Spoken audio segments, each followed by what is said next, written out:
Health ఛానల్కు స్వాగతం. మనం ప్రముఖ వైద్యులు డాక్టర్ సమరం గారు రచించిన సంపూర్ణ ఆరోగ్యం అనే పుస్తకం నుండి అనేక ఆరోగ్య అంశాల గురించి తెలుసుకుంటున్నాం కదండి.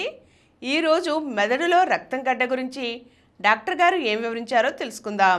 మెదడుకి సంబంధించిన రక్తనాళాల్లో రక్తం గడ్డ కట్టడం చిన్నపిల్లల్లోనూ ఉండవచ్చు, పెద్దవాళ్ళలోనూ జరగవచ్చు.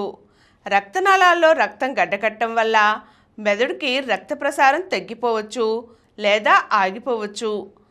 చిన్నపిల్లల్లో ఇలా రక్తం గడ్డకట్టడానికి వ్యాధి క్రిములు కారణం. పెద్దవాళ్లలో రక్తనాళాల్లో గరుకుదనం ఏర్పడి రక్తం గడ్డ తయారవడం జరుగుతుంది. మెదడు రక్తనాళాల్లో రక్తం గడ్డకట్టడాన్ని సెరిబ్రల్ ఆర్టీరియల్ థ్రోంబోసిస్ అంటారు. మెదడు రక్తనాళాల్లో రక్తం గడ్డకట్టడం కుడివైపు జరిగితే పక్షవాతం ఎడమవైపు భాగానికి వస్తుంది. అలాగే మెదడులో ఎడమవైపున రక్తం గడ్డకడితే కుడివైపు భాగానికి పక్షవాతం వస్తుంది. మెదడు రక్తనాళాల్లో రక్తం గడ్డకట్టినప్పుడే కాకుండా అక్కడి రక్తనాళాలు పగిలినా, రక్తనాళాలలో రక్తం గడ్డ అకస్మాత్తుగా అడ్డుపడినా పై విధంగానే కుడివైపు అయితే ఎడమవైపు, ఎడమవైపు అయితే కుడివైపు పక్షవాతం కనబడుతుంది. మెదడు రక్తనాళంలో రక్తం గడ్డ అకస్మాత్తుగా అడ్డుపడినప్పుడు వెంటనే పక్షవాతం వచ్చి కాలు చెయ్యి పూర్తిగా చొచ్చుపడతాయి. అపస్మారక స్థితి ఏర్పడుతుంది. మెదడులో రక్తనాళాలు పగిలినా ఇదే పరిస్థితి అంతా క్షణాల్లో జరిగిపోతుంది. మెదడుకు సంబంధించిన రక్తనాళాల్లో ఏదో ఒక చోట రక్తం గడ్డ ఏర్పడి రక్త ప్రసారానికి ఆటంకం ఏర్పడినప్పుడు పక్షవాతం లక్షణాలు పూర్తిగా కనబడటానికి కొన్ని గంటలు పడుతుంది. మెదడు రక్తనాళాల్లో రక్తం గడ్డ ఏర్పడి పక్షవాతం వచ్చినప్పుడు స్పృహ కోల్పోవడం ఉండదు. ఒకవేళ స్పృహ కోల్పోవడం ఉన్నా పాక్షికమే. అయినా స్పృహ ఉన్నా లేచి నడవలేరు. వీరిలో కండరాలు పట్టు తప్పుతాయి, డీలా పడిపోతాయి, తల తిరగడం ఉంటుంది, కంటి చూపు మసకగా మారుతుంది. కొందరిలో చూపు డల్ అవడమే కాకుండా ఒకే వస్తువు రెండుగా కనపడుతుంది. మాట సరిగ్గా రాదు, మాట నంగిగా ఉంటుంది, నీరు మింగుడు పడదు. ఒకవేళ నీరు మింగబోతే ముక్కు వెంట తిరిగి బయటకు వస్తాయి. మెదడు రక్తనాళాల్లో రక్తం గడ్డ ఏర్పడి పక్షవాతం వచ్చి కొందరిలో తాత్కాలికంగా పక్షవాతం లక్షణాలు ఏర్పడి కొద్ది గంటల్లోనే తిరిగి కోలుకోవడం జరుగుతుంది. ఇటువంటి వారి విషయంలో మందులు సక్రమంగా వాడితే తిరిగి పక్షవాతం రావడం ఉండదు. మధుమేహం, రక్తపోటు ఉన్నవారిలోనూ, ఎథెరోస్క్లెరోసిస్ ఉన్నవారిలోనూ రక్తనాళాల్లో రక్తం గడ్డకట్టడం, పక్షవాతం రావడం ఉంటాయి. పక్షవాతం రాకుండా ఉండాలంటే వీటిని పూర్తిగా అదుపులో ఉంచుకోవాలి. కొలెస్ట్రాల్ శాతం ఎక్కువ ఉన్నవారిలోనూ, ధూమపానం చేసేవారిలోనూ పక్షవాతం రావడం ఎక్కువ. మధుమేహం, రక్తపోటు, ఎథెరోస్క్లెరోసిస్ ఉన్నవారిలో చుట్ట, బీడి, సిగరెట్టు, నస్యం మరింత నష్టం చేస్తాయి.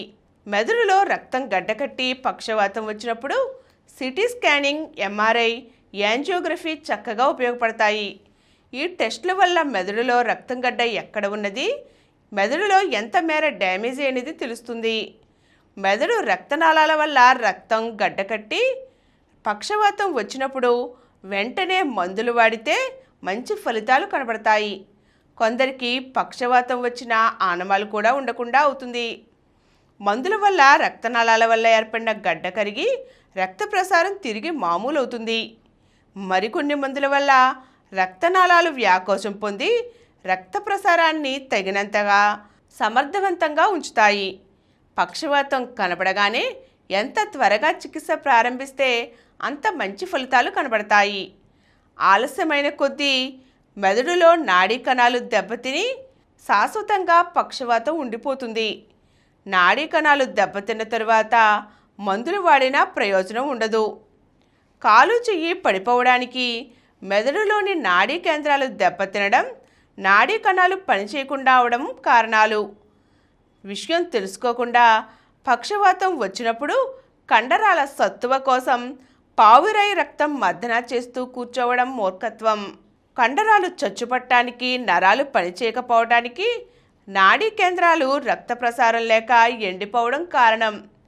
చేనుకు నీరు అందకపోతే నీరు పెట్టాలి కానీ పైన నీరు చిలికితే ఫలితం ఏముంటుంది? అదే పరిస్థితి పక్షవాతం విషయంలో కూడా. పక్షవాతం వచ్చినప్పుడు నాటు మందులు, మర్దనాలు చేయడం వల్ల ప్రయోజనం ఉండదు. మెదడులో రక్తం గడ్డ కరగడానికి, రక్త సరఫరా తిరిగి కోలుకోవడానికి సక్రమంగా మందులు వాడుకోవాలి. ఆ పని ఆలస్యమైతే ఆ తరువాత చేసేదంతా వృధాయే. మెదడులో నాడీ కేంద్రానికి రక్త ప్రసారం పెంపొందిన తరువాత ముడుచుకుపోయిన కండరాలు తిరిగి త్వరగా మామూలుగా అవడానికి ఎక్సర్సైజులు, మృదువుగా మర్దనాలు కొంత తోడ్పడతాయి. పావురాయి రక్తం, తైలాలు ఎప్పుడూ తోడ్పడవు. ఈరోజు మనం మెదడులో రక్తం గడ్డ గురించి తెలుసుకున్నాం కదండి. మరో చక్కని అంశంతో మళ్ళీ కలుద్దాం. ఈ కార్యక్రమం మీకు ఎంతో నచ్చింది కదా. ఇటువంటి మరిన్ని వీడియోల కోసం అనతి కాలంలోనే 20 కోట్లకు పైగా వ్యూస్ సాధించిన సమరం ఛానల్ సమర్పించు సమరం హెల్త్ ఛానల్కు సబ్స్క్రైబ్ చేయండి, లైక్ చేయండి, మీ ఫ్రెండ్స్కి షేర్ చేయండి. అలాగే ప్రక్కనున్న గంట సింబల్ని ప్రెస్ చేయడం మర్చిపోకండి.